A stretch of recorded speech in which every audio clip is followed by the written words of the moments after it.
मोमिनों के दिलों में सुकून और करार पैदा करने वाला एक ऐसा संदूक कि जिसकी ताकत का कोई भी मुकाबला नहीं कर सकता। ये संदूक जिस कौम के पास होता उसके सामने बड़ी बड़ी ताकतवर कौमें हार मान लेती, और जिस कौम के पास भी ये संदूक रहा वो कौम दुनिया की फातेह कौम रही। ये ऐसा करामाती संदूक है कि जिसको हासिल करने के लिए आज भी दुनिया पागल हो रही है, खास करके यहूदी कौम जो कि आज दुनिया की सुपर पावर कौम होने के बावजूद इस संदूक को हासिल करना चाहती है। प्यारे दोस्तों, आज की इस वीडियो में हम आपको उस संदूक के बारे में बताएंगे कि जिसका जिक्र कुरान पाक में ताबूत सकीना के नाम से मिलता है। ये ताबूत सकीना कहाँ से आया और इस ताबूत सकीना को किस चीज से बनाया गया, और सबसे पहले ये ताबूत सकीना किसको मिला। इस ताबूत के अंदर ऐसी कौन सी चीज मौजूद है कि जिसको हासिल करने के लिए यहूदी आज पागल हो रहे हैं, और वो इस ताबूत को हासिल करने के लिए पूरी दुनिया को तबाह करने के लिए भी तैयार हैं। और इसके साथ साथ आपको ये भी बताएंगे कि ये ताबूत आज कहाँ पर है और आखिरकार ये ताबूत सकीना किसको मिलेगा। प्यारे दोस्तों, इन तमाम तर सवालात के जवाबात कुरान और हदीस की रोशनी में आज की इस वीडियो में हम आपको बताएंगे। लिहाजा आपसे गुजारिश है कि हमारी इस वीडियो को एंड तक जरूर देखिएगा। प्यारे दोस्तों, अल्लाह तबारक व तआला ने इस दुनिया की इब्तिदा हजरत आदम अलैहिस्सलाम से की।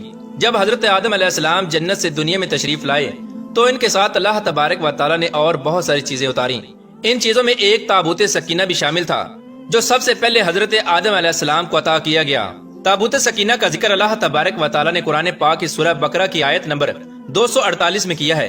ये ताबूत एक संदूक की शक्ल का था और ये जन्नती ताबूत था जिसको शमशाद की लकड़ी से बनाया गया था। इस ताबूत को ताबूत सकीना इस वजह से कहा जाता है कि इसके जरिए अल्लाह तबारक व तआला मुसलमानों और मोमिनीन के दिलों को सुकून और तसल्ली अता फरमाता था।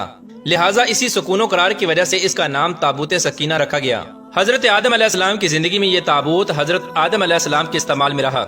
जब हजरत आदम अलैहिस्सलाम का आखिरी वक्त आया तो हजरत आदम अलैहिस्सलाम ने इस ताबूत को अपने बाद अपने बेटे हजरत शीस अलैहिस्सलाम के सुपुर्द कर दिया, क्योंकि हजरत आदम अलैहिस्सलाम के बाद मनसब नबूवत पर फाइज होने वाले इनके बेटे हजरत शीस अलैहिस्सलाम थे। लिहाजा इस वजह से ये ताबूत हजरत शीस अलैहिस्सलाम को दे दिया गया। प्यारे दोस्तों, इस तरह हजरत शीस अलैहिस्सलाम के बाद जो भी मनसब नबूवत पर फाइज होता तो ये ताबूत अल्लाह तबारक व तआला के हुक्म से उसके सुपुर्द कर दिया जाता। इस तरह ये ताबूत हजरत आदम अलैहिस्सलाम के बाद अंबिया कराम से होते हुए हजरत याकूब अलैहिस्सलाम तक पहुंचा, और हजरत याकूब अलैहिस्सलाम ही वो नबी हैं कि जिनकी नस्ल में से यहूदी नस्ल की इब्तिदा हुई। और हजरत याकूब अलैहिस्सलाम के बाद ये ताबूत अंबिया कराम से होता हुआ हजरत मूसा अलैहिस्सलाम की तरफ पहुंचा। हजरत मूसा अलैहिस्सलाम को अल्लाह तबारक व तआला ने कौम बनी इसराइल और फिरौन की तरफ नबी बनाकर भेजा था, और इस तरह ये ताबूत सकीना कौम बनी इसराइल तक पहुंचा। जब अल्लाह तबारक व तआला ने हजरत मूसा अलैहिस्सलाम की कौम को फिरौन के जुल्म सितम से निजात अता फरमाई और ये कौम सहराए सीना में पहुंची और कई सालों तक वहाँ पर भटकती रही, तो अल्लाह तबारक व तआला ने इस कौम के सुकून और करार के लिए इनको ताबूत सकीना अता फरमाया। उस वक्त हजरत मूसा अलैहिस्सलाम ने उस मकाम पर अपनी इबादत के लिए एक खैमा तैयार किया, और इसी इबादत गाह के अंदर हजरत मूसा अलैहिस्सलाम ने एक खास जगह मुकर्रर फरमाई जहाँ पर ताबूत सकीना को रखा गया। इस तरह जब हजरत मूसा अलैहिस्सलाम के बाद हजरत दाऊद अलैहिस्सलाम का जमाना आया तो हजरत दाऊद अलैहिस्सलाम ने उस मकाम पर एक इमारत तामीर करवाई। इस इमारत को हैकले सुलेमानी कहा जाता है। इस तरह हैकले सुलेमानी की तामीर का काम हजरत दाऊद अलैहिस्सलाम से शुरू हुआ, जिसको आपके बेटे हजरत सुलेमान अलैहिस्सलाम ने मुकम्मल करवाया। इस तरह हजरत दाऊद अलैहिस्सलाम और हजरत सुलेमान अलैहिस्सलाम उसी मकाम पर अल्लाह तबारक व तआला की इबादत करते जहाँ पर ताबूत सकीना को रखा गया। हैकले सुलेमानी को जिन्नात की मदद से बनाया गया, जिसके अंदर बेशकीमत पत्थरों का इस्तेमाल किया गया और इसकी दीवारें सोने चांदी की तख्तियों की थीं। इस हैकले सुलेमानी में जिस मकाम पर ताबूत सकीना को रखा गया उसका नाम अल कुदस था। प्यारे दोस्तों, इस तरह ताबूत सकीना हजारों सालों तक यहूदियों और कौम बनी इसराइल के पास रहा। इस ताबूत को चूंकि बहुत सारे अंबिया कराम से निस्बत थी, लिहाजा इस वजह से ये ताबूत बहुत ज्यादा मुकद्दस और बाबरकत था। प्यारे दोस्तों, इस ताबूत में ऐसा क्या था कि जिसकी वजह से बनी इसराइल की कौम हर जंग में फतह हासिल करती और दुश्मनों पर गालिब आ जाती। रिवायात में आता है कि ताबूत सकीना चूंकि अल्लाह तबारक व तआला की तरफ से नाजिल होने वाला एक खास ताबूत था, और इस ताबूत के अंदर बहुत सारे अंबिया कराम के तबर्रुकात भी मौजूद थे, जैसा कि लोहे कुरानी और तौरात शरीफ की तख्तियों के टुकड़े, और हजरत यूसुफ अलैहिस्सलाम का कुर्ता, और हजरत हारून अलैहिस्सलाम का कुब्बा, और हजरत मूसा अलैहिस्सलाम का आसा मुबारक, और हजरत सुलेमान अलैहिस्सलाम की अंगूठी और मन्नो सलवा, और इसके अलावा दीगर बहुत सारे तबर्रुकात जिनको अंबिया कराम से निस्बत थी वो इस संदूक के अंदर मौजूद थे। लिहाजा इस वजह से ये संदूक बहुत ही ज्यादा बाबरकत था। प्यारे दोस्तों, जब कौम बनी इसराइल कुफार के बड़े बड़े लश्करों से जंग करती और वो लोग तादाद में इनसे ज्यादा होते, जिनके बड़े बड़े लश्करों को देखकर ये कौम बनी इसराइल डर जाती और इनके दिल कांपने लगते, تو اس وقت یہ لوگ تابوت سکینہ کو اپنے سامنے رکھتے اور اللہ تبارک و تعالی سے دعا کرتے۔ اس دعا کے بعد اس تابوت سے ایسی برکتوں اور رحمتوں کا نزول ہوتا جس کی بدولت قوم بنی اسرائیل کے دل پہاڑ جیسے مضبوط ہو جاتے اور ان کے دلوں سے دشمن کا ڈر نکل جاتا اور یہ دشمن پر غالب آ جاتے۔ اس طرح اللہ تبارک و تعالی قوم بنی اسرائیل کے دلوں کو تابوت سکینہ کے ذریعے سکون اور قرار عطا فرماتا اور یہ قوم ہر میدان کو فتح کرتی۔ اگر اس قوم پر کوئی مصیبت یا پریشانی نازل ہوتی یا کوئی برا وقت آ جاتا تو یہ قوم تابوت سکینہ کو اپنے سامنے رکھ کر اس کا وسیلہ اللہ تبارک و تعالیٰ کی بارگاہ میں پیش کرتے تو اللہ تبارک و تعالیٰ تابوت سکینہ کی برکت سے ان سے یہ مصیبت یا پریشانی دور کر دیتا اور اس طرح قوم بنی اسرائیل کی ہر دعا تابوت سکینہ کی برکت سے قبول ہوتی۔ پیارے دوستو، جب تک تابوت سکینہ قوم بنی اسرائیل کے پاس رہا یہ قوم دوسری قوموں پر غالب رہی اور کوئی بھی ان کو شکست نہیں دے سکتا تھا۔ اس تابوت سکینہ کی وجہ سے قوم بنی اسرائیل کو پوری دنیا کے اندر ایسا عروج ملا کہ جس کا کوئی تصور بھی نہیں کر سکتا۔ لیکن یہودی اور قوم بنی اسرائیل ایسی بدبخت قوم تھی کہ جو بار بار اللہ تبارک و تعالیٰ کی نافرمانیوں اور گناہوں کے اندر مبتلا ہو جاتی۔ اس قوم کی ہدایت کے لیے اللہ تبارک و تعالیٰ نے بہت سارے انبیاء کرام کو بھیجا، لیکن یہ قوم ہر دور میں اللہ تبارک و تعالیٰ کی نافرمان ثابت ہوئی۔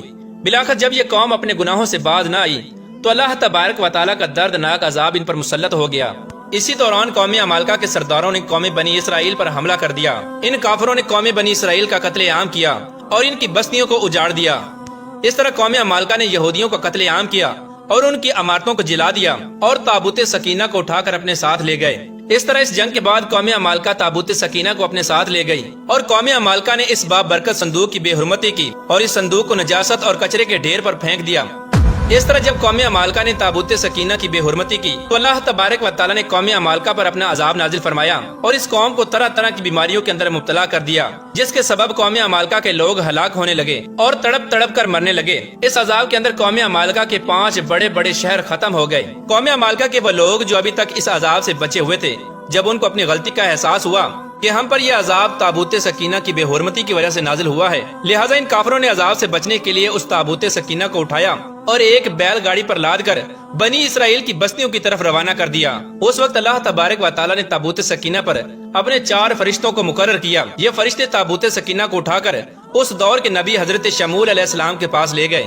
حضرت شموئیل علیہ السلام کو اللہ تبارک و تعالیٰ نے قوم بنی اسرائیل کی طرف نبی بنا کر بھیجا تھا۔ جیسے ہی یہ تابوت سکینہ قوم بنی اسرائیل کو دوبارہ سے ملا تو قوم بنی اسرائیل کا وقار دوبارہ سے لوٹ آیا۔ لیکن قوم بنی اسرائیل وہ بدبخت قوم تھی جو ہر نبی کے دور میں اللہ تبارک و تعالیٰ کی نافرمان ہو جاتی تھی، لہٰذا اس بار بھی ایسا ہی ہوا کہ یہ قوم اللہ تبارک و تعالیٰ کی نافرمانیوں میں مبتلا ہو گئی اور کفر و شرک کرنے لگی۔ لہٰذا جب یہ قوم پھر کفر و شرک کے اندر مبتلا ہو گئی تو پھر سے اللہ تبارک و تعالیٰ کا عذاب ان پر نازل ہو گیا۔ لہٰذا ایک جابر اور ظالم بادشاہ جس کو دنیا بخت نصر کے نام سے جانتی ہے، وہ اللہ تبارک و تعالیٰ کا قہر بن کر قوم بنی اسرائیل پر مسلط ہو گیا۔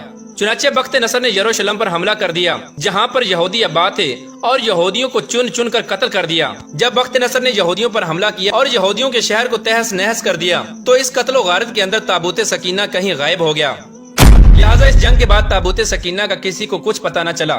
لہٰذا یہودی قوم اس وقت سے لے کر آج تک اسی تابوت سکینہ کو تلاش کر رہی ہے۔ یہ یہودی قوم کسی بھی قیمت پر تابوت سکینہ کو دوبارہ سے حاصل کرنا چاہتی ہے تاکہ ان کو اپنا کھویا ہوا وقار دوبارہ حاصل ہو جائے اور وہ پوری دنیا پر قبضہ کر سکے۔